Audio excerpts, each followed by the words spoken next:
আসসালামু আলাইকুম। বীর মুক্তিযোদ্ধাদের জন্য চলছে বিপদ সংকেত।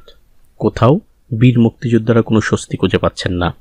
যেখানেই যাচ্ছেন অপমান আর অপমান। কেউ কেউ পাচ্ছে জুতার মালা, কেউ কেউ পাচ্ছে অন্যভাবে তিরস্কার, মারা হচ্ছে চড় থাপ্পড়। অনেক বীর মুক্তিযোদ্ধা আছেন যারা বর্তমান সময়ে নিজেকে বীর মুক্তিযোদ্ধা হিসেবে পরিচয় দিতে ভয় পান, প্রকাশ করেন না তাদের মুক্তিযোদ্ধার তত্ত্ব। বীর মুক্তিযোদ্ধারা বলছেন বীর মুক্তিযোদ্ধাদের অপমান করা হচ্ছে, বীর মুক্তিযোদ্ধা হিসেবে অপমান হচ্ছে সব জায়গায়, তিরস্কারের চোখে দেখছে অনেকেই। বাংলাদেশে বাস করে মুক্তিযোদ্ধাদের অপমান করা কাম্য নয়, বললেন কাদের সিদ্দিকী। কৃষক শ্রমিক জনতা লীগের সভাপতি বঙ্গবীর আব্দুল কাদের সিদ্দিকী বলেছেন, বীর মুক্তিযোদ্ধা আব্দুল খালেক মণ্ডলকে যেভাবে অপমান অপদস্থ করা হয়েছে, আমি মনে করি এটা আমাকেও করা হয়েছে। আমি মনে করি এটা বাংলাদেশকে অপমান করা হয়েছে।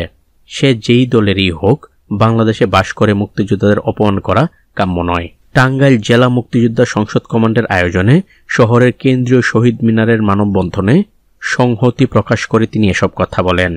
এর আগে বাংলাদেশ মুক্তিযোদ্ধা সংসদ টাঙ্গাইল জেলা ইউনিট কমান্ডের আহ্বায়ক বীর মুক্তিযোদ্ধা আব্দুল খালেক মণ্ডলকে মুঠোফোনের টাঙ্গাইল ৮ আসনে বিএনপি মনোনীত প্রার্থী ও কেন্দ্রীয় বিএনপির ভাইস চেয়ারম্যান অ্যাডভোকেট আহমদ আজম খানের অসৌজন্যমূলক কথাবার্তা ও গালাগাল করার একটি অডিও সামাজিক যোগাযোগ মাধ্যমে ভাইরাল হয়। এরই প্রতিবাদ জানিয়ে আজম খানের বিচার ও তাকে দল থেকে বহিষ্কারের দাবিতে এ মানববন্ধন কর্মসূচির আয়োজন করা হয়।